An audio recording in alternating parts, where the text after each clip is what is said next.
We just don't like to admit it, or we like to convert a loss from what it is into a positive.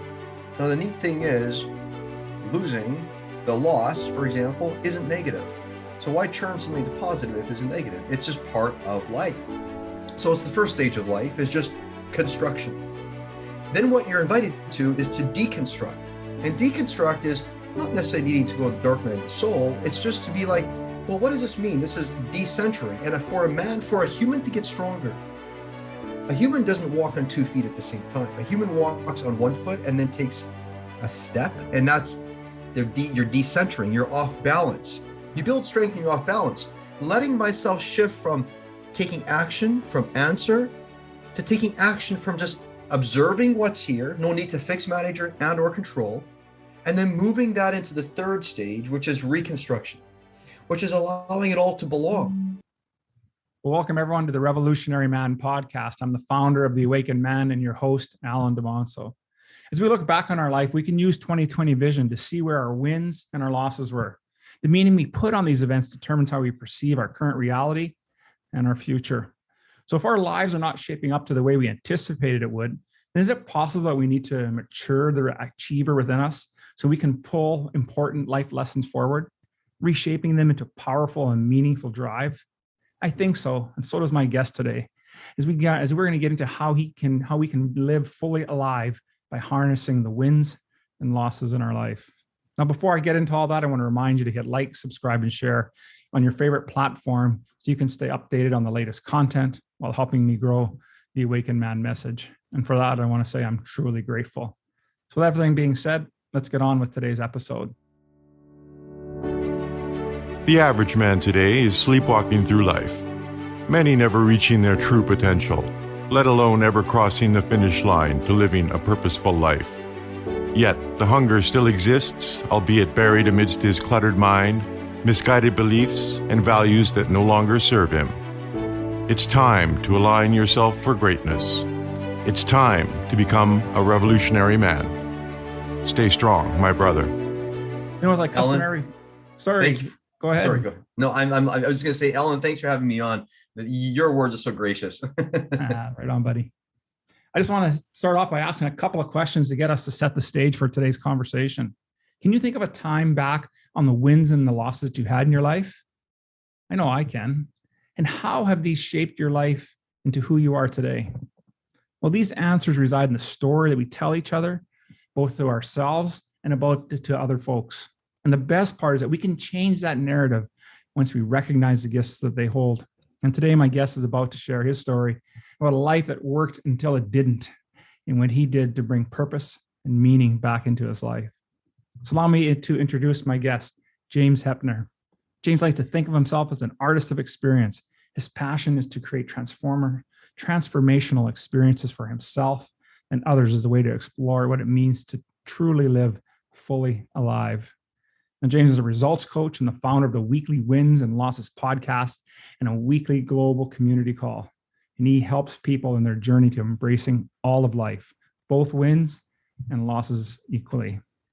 Welcome to the show, James. How are things? Thanks, and sorry for interrupting earlier. I thought you're pausing.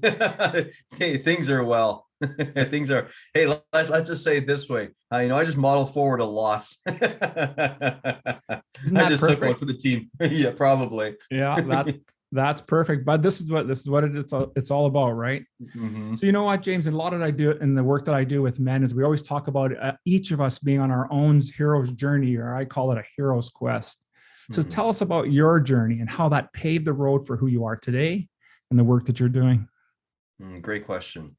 And I'll try to give you the Coles notes, the short version, the pivotal moments version. And so, let's just say, and how would I put this other than, I think honestly, just to begin, Alan, you're in that worthy, and we're all doing worthy work, but I'm 46. I'm kind of right in that grouping of men that are active listeners within your audience. And I just want to say, for all of you men, whether you're that age or younger or older, or if you are of different gender, and I'll just welcome here. And I just want to say that it seems to me that each one of us has a specific moment in life that's the catalyst for the next stage of our life. And it's like halftime show. Seems like roughly 40, we enter halftime show. And so we're in the locker room and we're getting chatted to. And perhaps we're chatting to ourselves. The coach is talking us up, whatever's going down. We come out of the tunnel and we're like, it's going to have to be laid out now. I got 2 quarters to play. Half of my life is likely over. So that's kind of the idea. What I mean to say, and I don't mean to laugh at it all and not be jovial. And let's be honest. What I do is I deal with some pretty heavy stuff in a light way. And I do it on purpose because I once chose to take where I perceive, not even where I actually lost in life. The truth is, we lose in life as much as we gain and win in life. We do. We just don't like to admit it, or we like to convert a loss from what it is into a positive. Now, the neat thing is, losing the loss, for example, isn't negative. So why turn something to positive if it isn't negative? It's just part of life. 50%, like you said, of our life is actually directly in front of us if we would just participate with more of it. And that's the loss of our life, or losing of our life. And so what I was just about to unpack, we all run into something. It can be someone, it can be a scenario, but we run into, and I just call it threshold moments when we just realize that apparently everything has come together, and either we're overwhelmed, we're exhausted, it's too much. And your listeners will know. Ellen, you probably know, right? We hit these moments, and how do we label them? If we label it for, it came to take me down, we got some issue.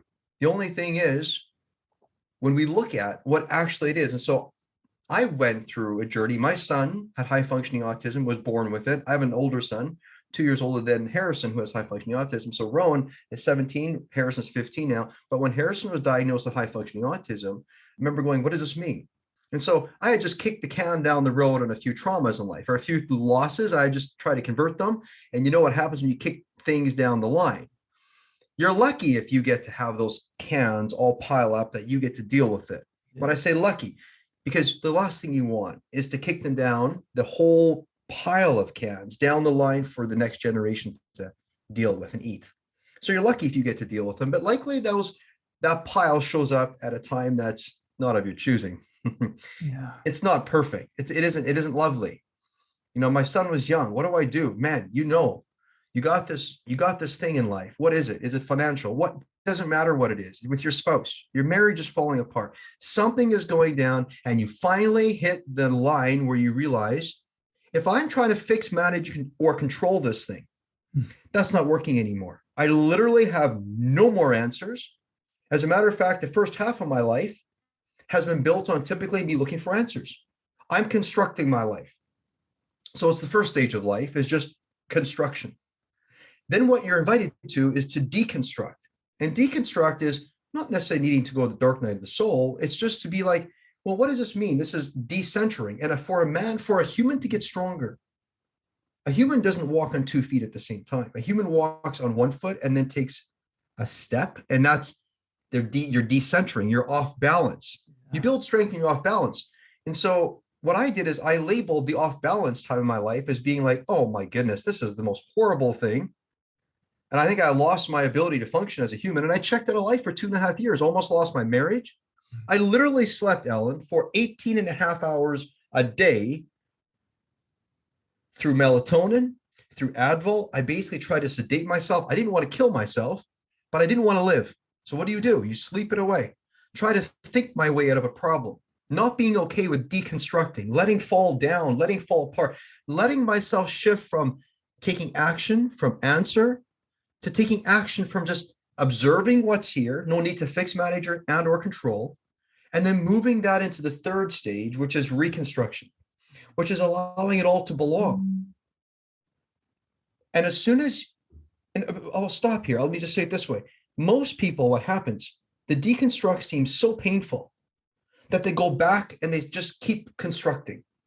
When in essence, when you do that, it's like you're running back into the tunnel. Halftime show is over. You're on the field. And can you imagine if you're a player in the NFL and you run back in the tunnel and say, no, I don't want to come play? What does that look like? The game's going to go on. Life's going to go on. You're going to miss. I ran back in the tunnel. I missed out at 2.5 years of my life. You don't have to. We don't have to. If we don't make the fateful decision that what is directly in front of us isn't exactly, and I mean exactly, the gift, and if we're not comfortable, we need to make safe. Ask yourself the question, men. Why is it that we get so threatened from not knowing? Where is it that we could start building our strengths from asking questions instead of all the answers? Who has all the answers? Well, in the beginning of life, let's not blame that part. The first half of life, you buy a house, probably buy some investments, you get a job, you get a career, you get married, you get kids. Guess what? You think to yourself, listen, how do you build all this? I got teenage boys now. They look at it all through like, I got answers. The Google knows this, and I know this, and I know this. They're building their ego container. That's wonderful. Yeah. But when you don't transition, when that challenge comes in your life, and it's typically a big thing. So my platform is weekly wins and losses, but we all have a big thing. So the point I'm trying to make here, we all have a big thing, a sizable thing, whether it's one thing or it's an accumulation of things, but it makes us go, holy smoked. And it's like this. I like to look at it like this.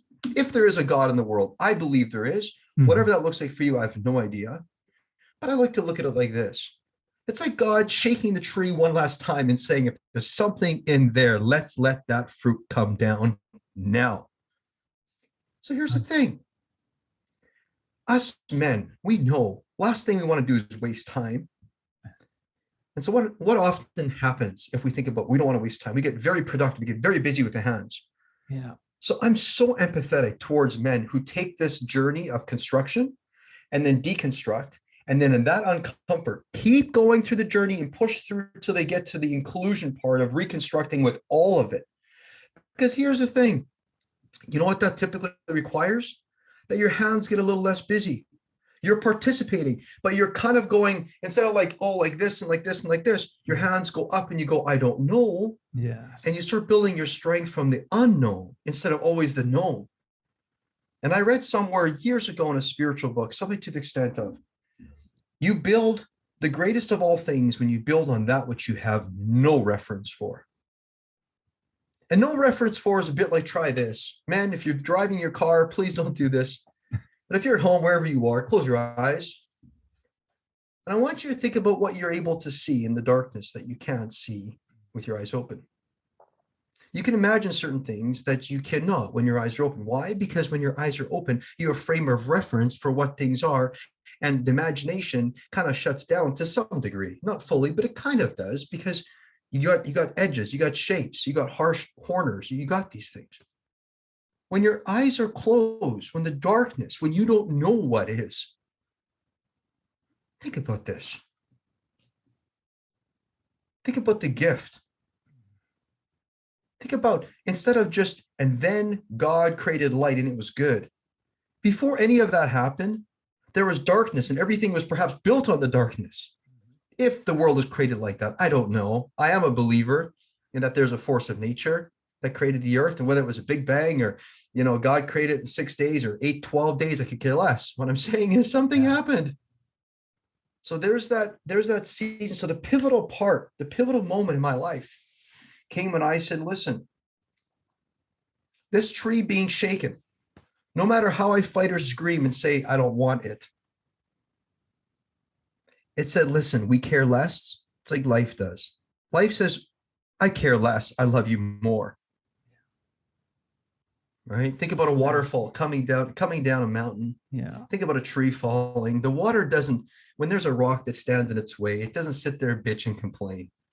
It doesn't check out. It just pools and does what it wants. Also, it runs around the rock, and it doesn't see the rock as bad. It just says, oh, rock, you're here. I meet you here.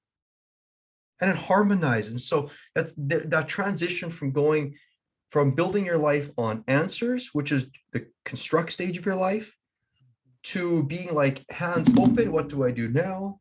To begin to get your strength from the unknown, my friend, to the exact degree that you can handle uncertainty and be comfortable there, is to the exact degree you're going to enjoy life. Because here's the thing, how much, man, ask yourself, how much of life do you control? You control your own life, your own thoughts to some degree, but how much of life do you control? Very little. That's right. Yeah. Yeah, that's awesome. What a powerful, powerful way to start off our talk today, James. This is outstanding. I was, feverishly writing notes here, just some stuff that I picked up there. Like this, you talked about having a specific catalyst in life. And I think we all have that. And I think the challenge for a lot of us men is that we're just so numb to life that we don't even see what's happening before us. And because we're just immersed into everything, like you talked about, right? Married, kids, career, you got lots of stuff going on. And you're in your mid 40s, I'm in my mid 50s. And we're in that stage of where things are starting to shift for us. And we're looking back about how can we be more impactful. And I liked your idea of threshold moments as well. And how we can go back and look at those threshold moments. So it kind of made me think of the next question I wanted to ask you. And that is, who would you say were your biggest influences in your life? Like both positive and negative. Who are those, or were they, or maybe they're not necessarily people, but maybe they were instances. So what would that be? So I think my biggest ally was my wife. Yeah. I got a picture on the wall behind where I typically work, not on this wall, but a different. And there's a big picture of a lion. And right next to the lion is a picture of a big lamb. My wife, which in life, by the way, we often associate the lion as soft. Mm. My wife was the lamb in our relationship, and I was the lion. And oftentimes, feminine energy, she just ends up showing up in feminine energy more than I do. Yet I have feminine, us men, we have to reconcile that we have feminine energy in us. And it's not like a girl energy. It's actually a nurturing, creating energy, right? So Exactly. She was soft, typically, and I was sometimes overtly firm. Mm-hmm. And together, I never forget, a friend of ours said to me years ago, he said, James, I just need to say this to you. And Meg was my wife, Meg, and I've been together for 27 years. And he said, together, you guys are very impactful. However, he says, when you guys are not together, I like you, but it's just different, he figured. And that kind of chewed on me. I didn't really know what he was talking about. Of course, then I went through my story or my journey when I checked out of life for 2.5 years. And I realized, my worst enemy was myself, my inner talk. How we deal with ourselves is how we deal with life. Oh, I had expectation of myself. I was supposed to do it. I was supposed to know how. Like, why? Right? Like 100%. If I'm a man, then bring it to me, which fair enough. The only thing is, there's got to be a gracious side to yourself. But I was so firm, never let I had my day planned like minute by minute. And there's, again, let those that are in a different stage of life not hear me say that they're in the wrong stage, because we all have to go through building upon constructs. When I say all, typically through answers, because when we grow older, we're trying to create this being, and we're trying to say, what's the answer for this? What's the answer? We're trying to have foundation to stand on. But then when that foundation gets moved, we get spooked.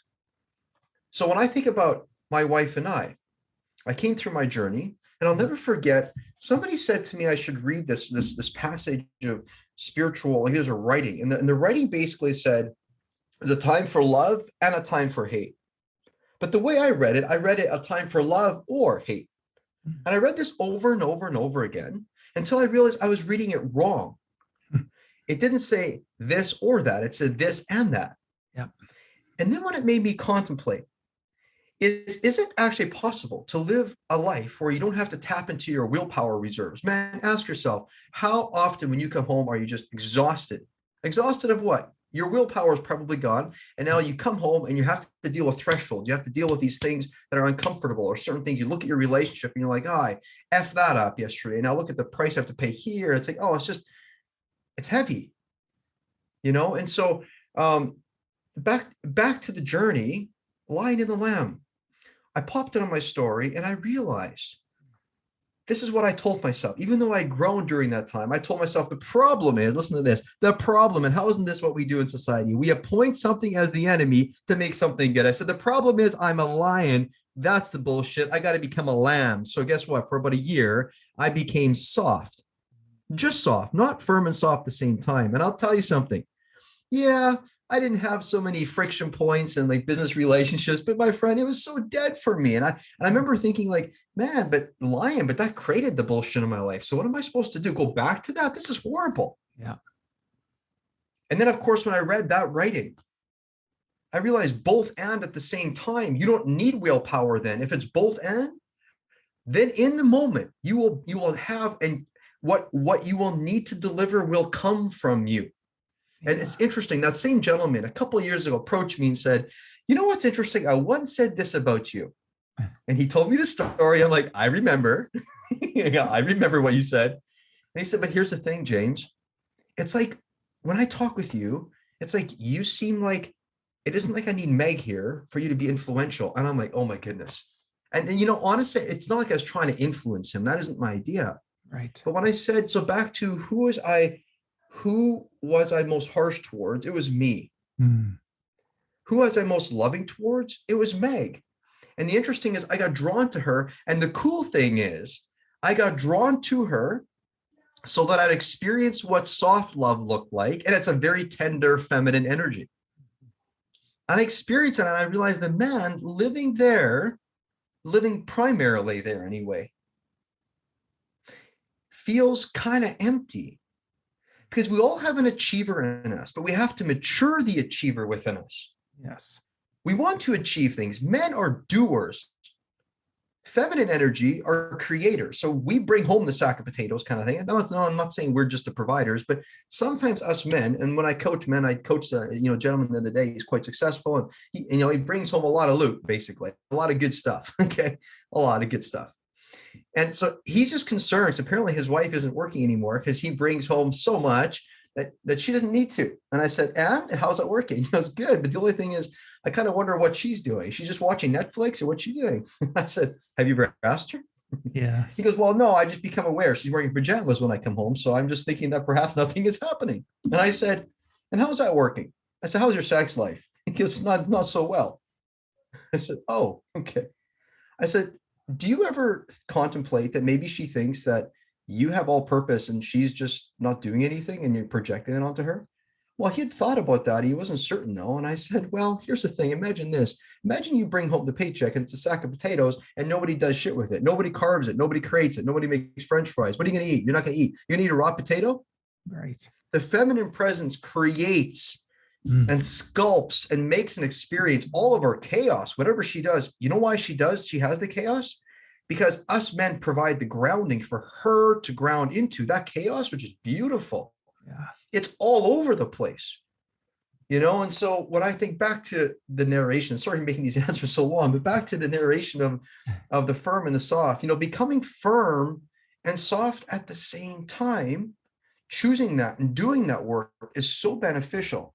And sometimes we have to go to the other side to experience what that looks like. And so I challenge all of you men to actually grab your balls for half a second and realize if you're a man, that means why are you so threatened that you have feminine energy in you? Do we want to just project into our women that they're the ones that will attend to, if we create problems, they're the ones that are going to go fix it for us. And we can just go create bullshit every now and again, and they have to fix it all. Like, is that what we want? Is that how we make our women, if I can say our women, is that how we make the woman feel useful? All that I happen to know, tell me what you think, I'd like to hear your perspective, but what I happen to know is I think relationships, marriage to me looks a bit like this.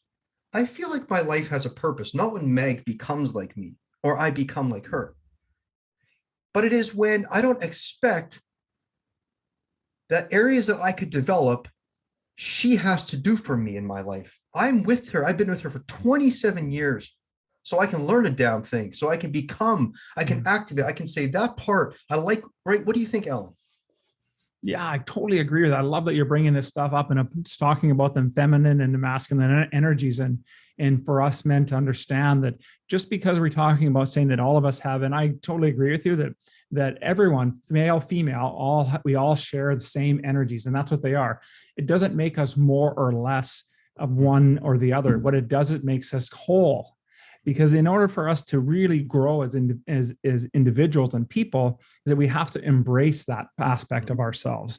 And it's about utilizing it and allowing ourselves. And you've been married 27 years. We're into our 20th year coming up and this year. And the thing is that as we learn to get better at communicating and expressing ourselves, we give each other the freedom to be who we want to be, to live the way we wish to live. And I really liked how you talked about that really you had to fight. The worst thing you had to fight with was your inner thoughts. And that is so powerful as I think back of really the work that both of us are doing with men today is about helping them to understand that it's okay. And maybe they think, one of the things I struggle with is some of the messaging here is helping guys understand that, we have to get out of our head and get more into our heart, and not just into our heart, but really feeling into the things that are happening in our life, whether that's emotions or whatever's going on, instead of suppressing and pushing it off and say, I don't want to deal with that threshold moment, or I don't want to deal with that, or I'll kick that, as you said, kick the can down the road. Because ultimately that rooster's coming home to crow. And we need to have the balls to stand up and face what's sitting in front of us. And it takes these huge moments. You started talking a little bit about influences, and I wanted to just unpack that a little bit more. So is there a specific style of influence that shakes things up, that really gets in and penetrates and pierces our most challenging environments? What have you found? That's such a fascinating concept. And to be honest, I've unpacked some of it here already. Yeah. Here's the idea. Everybody listening, you guys know this. You guys know that there's something that seems to shift the waters for certain people. And we all look upon that and go, what is that? What is that? I'm sure you've asked people, what is it that you bring? Or how does this work? When you see that and you're like, man, it's such a mystery. Think about what we're doing right here with me saying mystery. What is that? Is that known or the unknown? It's kind of the unknown. Have you ever realized if you try to language the unknown, you kind of fumble around, because society seems to understand specifics. It's like, well, it's this, it's empathy. But then they go, yeah, but it's empathy, but it's a little more than that. So here's what I've reconciled. What seems to influence best is two things, but really the groundwork for it is the foundation. I'm going to start with this, and that is, they say that an intellectual mind has the ability to handle and onboard a plethora of differing opinions, views, and beliefs without flinching and without feeling pressure to adopt any one of them. That's what an intellectual mind does. So you can hold many perspectives without feeling like you have to decide which one's good, which one's not good. So if you think about, firstly, we have to do the work when we have a thought or have an emotion in our. So when I was checking out of life, I was labeling all of these, half of them bad, being so harsh. If I were to just let them be, let them be. So that's the first part. The first part is simply to say, listen, it's a perspective. I don't have to adopt it. I don't have to feel, is it right or wrong? I can just literally be with this thought, and I can just enjoy the emotion. Because I want your listeners, if you would like, go to Google and type in at some point in time, or if you're taking notes, whatever you're doing, type in the emotional wheel, or just a emotional wheel. And you're going to come up with a bunch of emotions. And ask yourself, on the emotional wheel, which emotions do I want to and do I experience most? Now, think about when you go to a funeral and you lower grandma into the grave, or a friend, or think of it, the death of a loved one, the ashes. What do we all say? We all say like, oh, it's too bad they're gone. Meaning we're here, they're there. Where's there? We're not sure, but they're just not physically here anymore. So what allows us to be physically here and experience life? It's emotions, all emotions. So actually we need to find a way, and this is part of that construct, deconstruct, but we bump into like, hey, I once said an emotion of anger wasn't safe, but now anger is pointing me somewhere, or sadness is pointing. I got to take that arrow and let it take me somewhere and not get stuck in it, but let it go. So the point I'm trying to make here is, very importantly, to make safe things that in the past we didn't feel like we needed to make safe. But remember, if your life isn't working anymore, in my opinion, you have no choice but to jump in the river. If you're going to resist like I did, it's going to be hell. Yeah. You're going to need to let in and let go and be. So the first part, again, intellectual mind is plethora perspectives without needing to adopt pressure to adopt any of them. But most importantly, once you've done that, or even when you're doing that, ask yourself, why do I need to decide, is this good or bad? And if you don't need to decide if it's good or bad, then something happens. You don't have to decide if you need to be firm or soft anymore. No more decision needed. You can be, it's called a state of 360. You're in the state of 360, and it's like whatever energy is needed, you are it. Yes.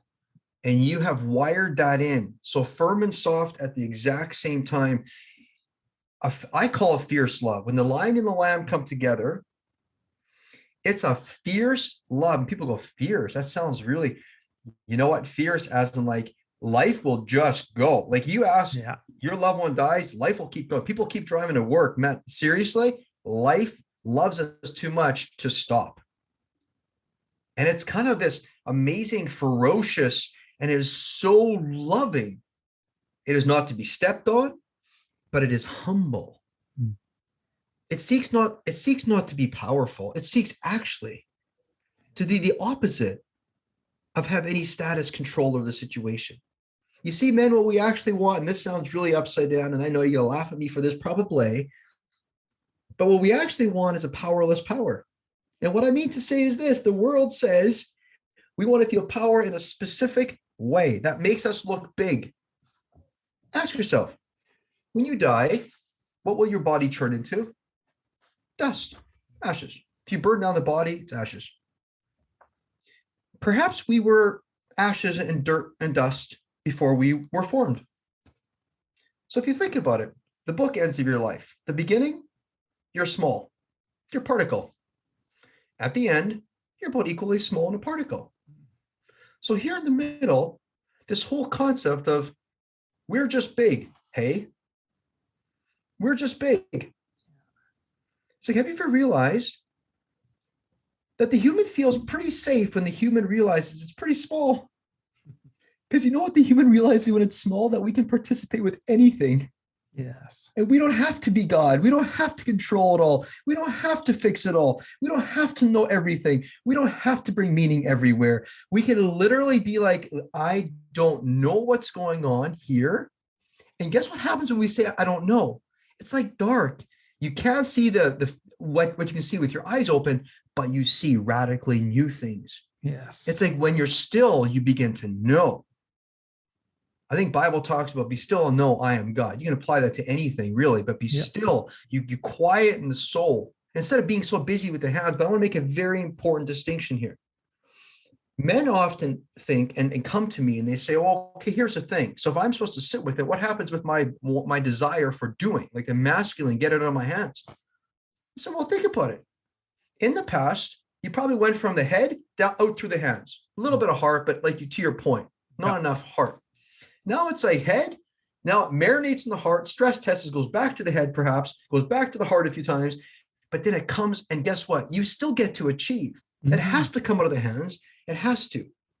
But love that pierces is one, my friend, that you can't put a finger on. It is humble. It is kind. It is giving. It is self-serving. It doesn't seek status. It says you want to win. I went to a family gathering years ago, and I got one of my brother-in-laws. I don't know how he is today on this, but Mike, if you're listening, I'd say welcome. But somebody was saying that he was the wealthiest person in our group. I got 4 brother-in-laws and no real brothers, right? Yeah. So that means I have 4 sisters. People were talking about who had the most money. And I was sitting at, yeah, exactly. I see your chuckle, right? So I'm sitting around going, I remember the day when I was like, well, perhaps I should pull up my statement. You never know. Perhaps I have the most, it's like, what the? And I felt that feeling of, I should prove myself. I should like talk about the investments that I have or the residual that I have or the houses that I own or whatever. I could care less. But I felt like I should probably reveal this. And then all of a sudden came the invitation. why don't you free yourself? Mm. Why don't you actually liberate yourself? You don't have to wait for somebody to unlock the cage. Why don't you do it for yourself? Do it right now. What does it look like? Yeah. Don't be an ass, and don't do it passively aggressively. If you really take stock, he probably has more, but here's the thing. If he likes that, then give him what he wants. Yes. I just said, you know what? I think absolutely. I think he's got the most, and it's just an amazing thing.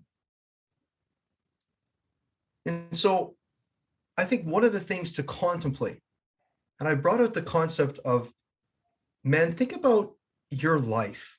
You want power, but if you want real power, you're gonna do an inner conversation and begin to make shifts in your life that address the things that you feel threatened by. Because what you feel threatened by, you get bullied by. You have no peace. You can't influence anyone in that state. A love that pierces, again, I'll say it, is kind, it's patient, it's not weak. The world says you seek power. You seek a powerless power. The world goes, how is it that you, and I hate to use the word control, but if you ever want great influence is fierce love, firm and soft love together, firm and soft energy together. Men, think about it like this, and it's like a silly analogy. Erections. If you had an erection 24 hours a day, you'd probably go to the doctor, you'd have a problem. You need some relaxation. You need some soft time. Yeah, no kidding. Right. Man, that's so powerful, James. Just tons of great stuff there. And I like that you keep coming back to this idea and this concept that as men, we need to surrender more and give up control. And I think that's so important, because that is how we're built for the most part. It's that we feel that we need to be in control of everything. And when we stop trying to control everything just opens up. And I love the analogy of closing our eyes and thinking about, what do we see? Because when we are trying to be in control, we're so laser focused that we miss so much of what's going on. And when we take that opportunity to step back, and just the analogies that you're putting together and the metaphors are perfect for this. So I'm getting a sense that you're really, what you're talking about is you're starting to build this proper foundation that helps support our lives. And so tell me a little bit more about, how do we go about doing that will help support our life no matter what comes our way?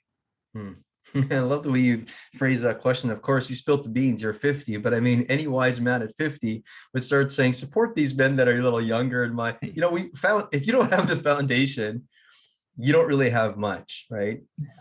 My work, all of what I do, it sounds like you and I, similar paths, right? We help men with similar things. And that is, we're all about working with the areas of life that influence the entirety of the life, which is the foundation. What it stands on, the infrastructure that's there, actually does matter. And I find that when you find, or someone finds you, and you talk with them, and you discover that they're about satiated with fighting the resistance part. Now they're open. And I feel like the openness often happens when they're brought into something that they've heard probably a million times, probably from their wife or their friends or business colleagues or books or seminars. And that is, there's something that's within what you're doing, and it comes at the root of who you are. Yeah. And for some reason, and it makes sense. I'm reflecting back. Mm-hmm. When somebody says it's at the root of who you are, it's like there's shame that comes in quite often. It's like a piece of the foundation of me is a problem. So it makes sense why we deflect that for a long time. The only thing is, all of a sudden, when the marriage is literally on the rocks, things are about falling apart, you begin to want to listen to the things that earlier were not very comfortable. You're like, actually, I feel shame, but how can I go beyond shame? Because this is not letting me go.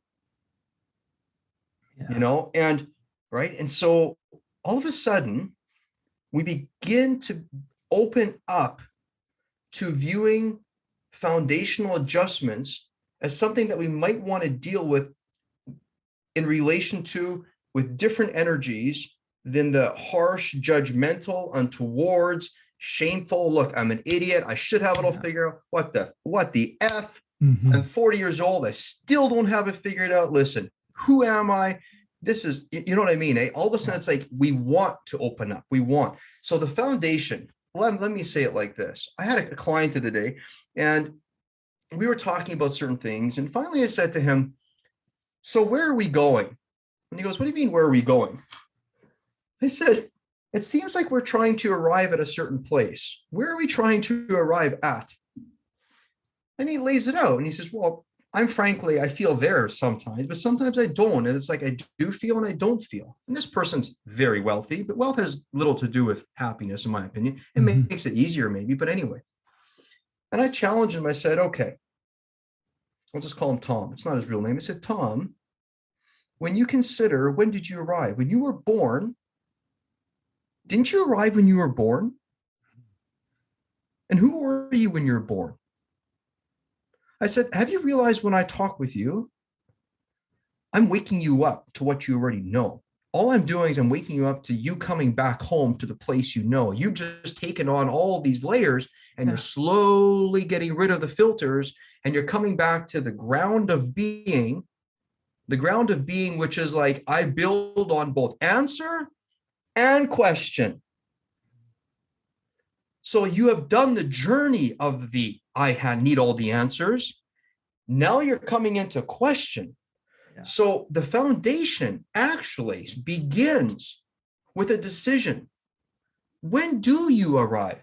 Is it some place when you get the $10 million or this client, well in excess of 250 million a year in bonus pay? I mean, you can guess his actual lifestyle. But beside that, so foundation,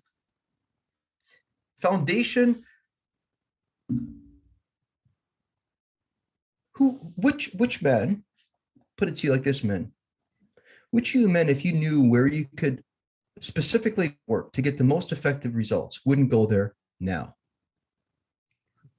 And if you don't, or if you say, no, that's not me yet, you're probably just not tired enough of being in the I got it figured out stage. But once you're tired of that, you're exhausted for something different, you will come to that place likely. And once you are, if somebody were to offer you, listen, you're not a F up. You're not broken.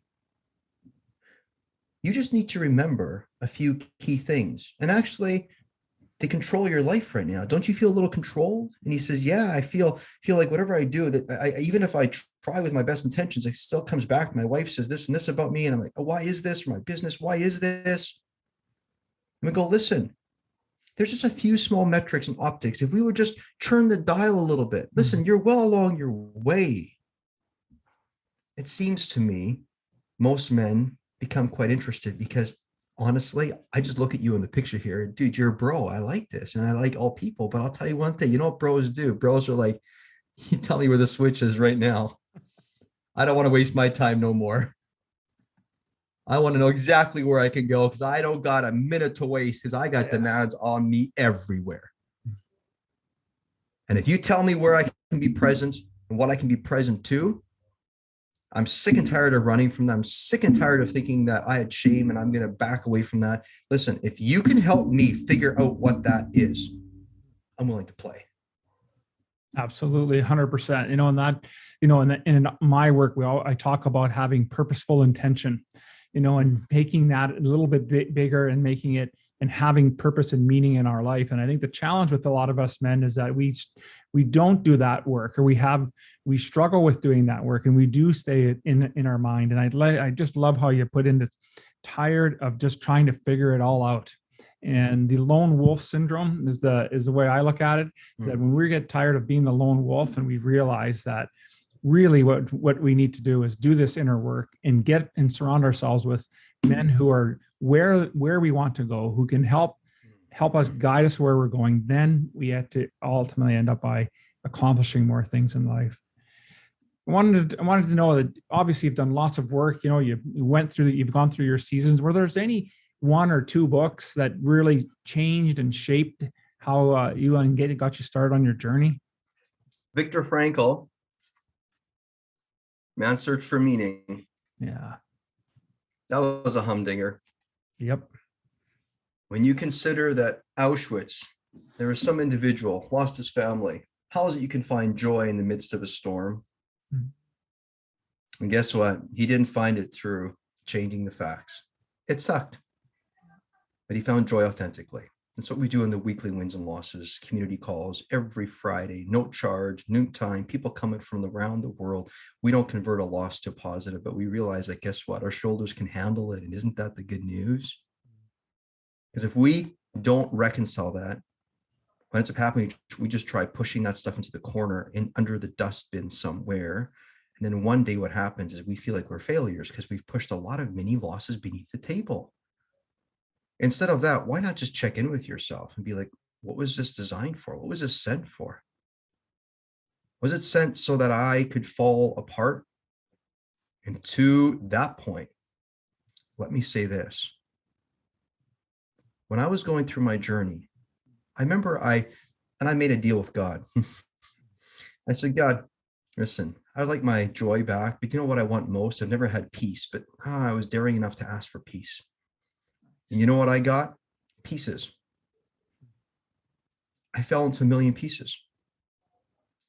So here's the thing. If we in life, and I want to speak to those men right now who feel like they're in pieces. I know that spot. It's rough. Sometimes a person says and realizes there's no way I can put this thing back together again. These pieces are beyond distinguishable. I've been broken before, but this time I've broken more pieces. What do I do now? Firstly, I'd suggest keep going. Please keep going. And please don't turn the good news of being in pieces into bad news. Because when you're in pieces, you are perhaps closer to the life force that you actually always are, which is humble leadership. Masculine energy primarily runs amok in leadership when it dominates and controls all the time. Nothing wrong with dominating and controlling. When there's a fire, get out. Here's how I'm going to get there. Kids, follow order. No problem. Yeah. Masculinity is toggling, turning on, knowing what's needed. I have 3 gates that I go through and I stress test in my life. 3 gates to check in. Number 1, I ask myself the question, what's the universal truth here? Not the perspective truth. Everybody has perspective truth, but universal. And universal truth, basically what it is if you have a disagreement with someone, you just rise higher and higher and you find something in common, something that we as society can all agree with. So there's tons of perspective. So what's the universal truth here? What's the truth here? What's really going on? Ask yourself that question. And then the second thing, be about asking yourself,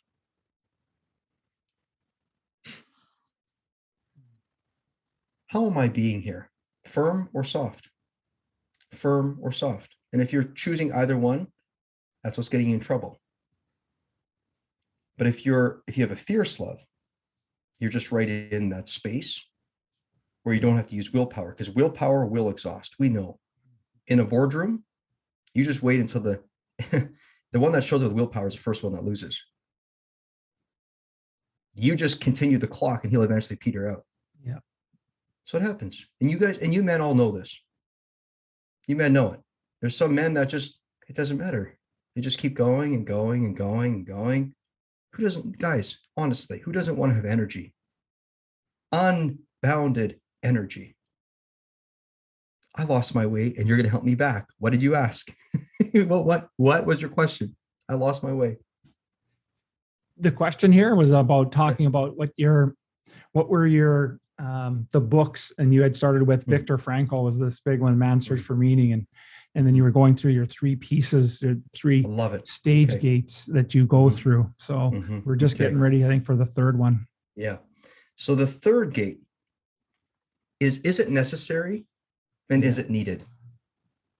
So before you speak up, I have a little rule. It's like, before I talk, type, or text. Yeah. Is it needed and is it necessary? So the first you ask yourself, of course, the question, gate number 1, hey, listen, what's the universal truth here? Number 2, how am I showing up? Is it both, is it firm or soft? Either or, is it both and? If it's both and, you're good. And then say, is this actually still needed? Because here's the thing, guys. We know that the person that speaks last often has influence. You know why that ends up working when you work with feminine energy in your house, for example? If you're married to somebody of a different sex, just be sensitive towards this. If that is your case, the woman often just likes to spew. She likes to go off in colorful tales and this and that and all kinds of stuff. If the man tries to compete with her feminine energy, she'll be like, bitch, move over. Like, who are you? You're playing girl. Don't play girl. Don't play girl. So when I think about Viktor Frankl, back to that, and of course I read several books, but back to that book. Yeah. It's like, we think we can't handle much. We can handle so much more than what we ever thought was possible. And sometimes, and I challenge listeners, pick up the book, Viktor Frankl, Man's Search for Meaning. Tap into some of the nuance. And you will realize that the areas of life where you're hitting like, this is too much, you have just begun. Yeah. Right. So what was your experience? You seemed to nod when I mentioned Viktor. What was your experience with that book? Well, I'm very similar. It was so astounding to me to read about somebody in a position like that and being able to come out and understand truly what was important to him and how to change himself to get himself into a better place. And then I reflect back on the time when I picked up the book. I had gone through a personal divorce and had lost everything. And so I was in the lowest part of my life. And I sat there and thought, I'm not in a concentration camp. I don't have any moment here that I'm going to get hauled out and could be killed. I feel like life's over, but it's not. And I think, I think about that book, and that's why I like to ask the question about the book, is that we have these moments where we'll have a little piece of a story that'll really change our perspective. And that's really what we talked about today, isn't it? Is really about our perspective on things. And so of everything that we have talked about, and maybe things that we haven't quite mentioned just yet, what would be the one takeaway you'd recommend our listeners to take with them? Oh boy, it's a great question. When I think about my life and I think about some areas where I've suffered because maybe I just didn't see yet. Maybe time hadn't come around for me yet. Maybe I was I don't know. Maybe it's just, maybe the timing, like I said, it wasn't right. Something that has grounded me deeply. So these are like my values, the foundational parts of my life. Is number one, life owes me nothing. Nothing. So, and I challenge again, I'm throwing out a lot of challenges here, but I challenge your listeners to create some personal values that when you're at the lowest point of your life, if they ever show up, that these things will nicely jolt you into the awareness of who you are. Does life owe you or what? And if it doesn't, then a statement like, for me anyway, ended up being, so my personal values are number one, life owes me nothing. Number two, nothing has to be perfect. Number three, everything is a co-creation. I'm never doing it alone, ever. There's always a force of nature at play. Even if I seclude myself, something is going down. And number four, nothing traps me and everything frees me. And I don't say that through hyperbole, but if Viktor Frankl can do it, my friend, honestly, I don't need to be in control, nor do I want to be. Yeah. I simply need to allow it and to participate with it. Absolutely. That is just so awesome. I just want to say thanks so much, James, for spending time with me today. And as you've shown us, that there's lots of gold in our wins and our losses. As long as we're willing to remain conscious, being in the moment, then we can find where that gold is and turn our perceptions into some powerful action steps, just as you've been telling us about your life. And by doing that, then we can become fully engaged in our lives. Now, listen, you mentioned a couple of times on clients, but how would our guests get a hold of you and get involved in any one of your programs or the work that you're doing? Thanks for asking. They can simply go to my website at www.jamesheppner.com. And so my last name is spelled Heppner.com. And on that site, you will find things like my podcast. You will find my blog. You will find how to connect with me if we want to do a little discovery call and see if perhaps we are a good fit. And that's ultimately what I look for. I just look for a good fit and to see if you feel the same. Now, let me say it this way. I have a little gift for all of the listeners here today, and it's something that, this is a no charge. This is a no strings attached. This is an experience gift. And if you like, just go to the website, www.weeklywinsandlosses. Spell it out. So weekly, then you spell A-N-D, weekly wins. I'm botching this. weeklywinsandlosses.com. So the and is spelled with the AND.com. And that'll take you directly to the page on my website where you scroll down. There's an area that says join the next no charge community weekly wins and losses call. And my friends, if you come, take it in, experience. And if you want to be brave enough, most people, when they come, they just like, well, heck yeah, I have a win and I have a loss. It's as simple as that. We do not convert losses to positivity, nor do we take the wins and make them any less than what they are. But we close the week off strong so that you have the energy for the next week to start anew and be like, yes, I want to take courageous action. Because if you don't reconcile these things, you end up next week going, I don't really want to take. And how many men don't want to take bold action? How many exactly? And then show up when it's required most. We want to show up and have the ability and activate the ability to show up when we're most needed. Yes. That's who we want to be. And you know what? Honestly speaking, come and experience. I am not everything. You are not everything. But together we can create an amazing experience. And people around the world, you should see their faces when they realize and they experience. And it's like a community that doesn't look at loss as negative. And guess what? You don't have to go through the dark night of the soul, but you can slowly let the things that you think you're trying to hold together, just let them fall a little bit. Let there be pieces.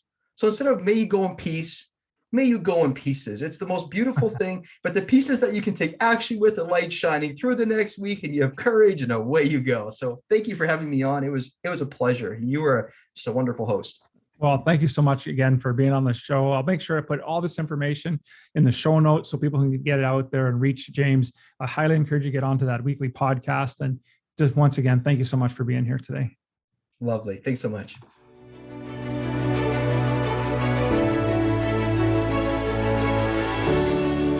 Thank you for listening to the Revolutionary Man podcast. Are you ready to own your destiny? To become more the man you are destined to be? Join the brotherhood that is The Awakened Man at theawakenedman.net and start forging a new destiny today.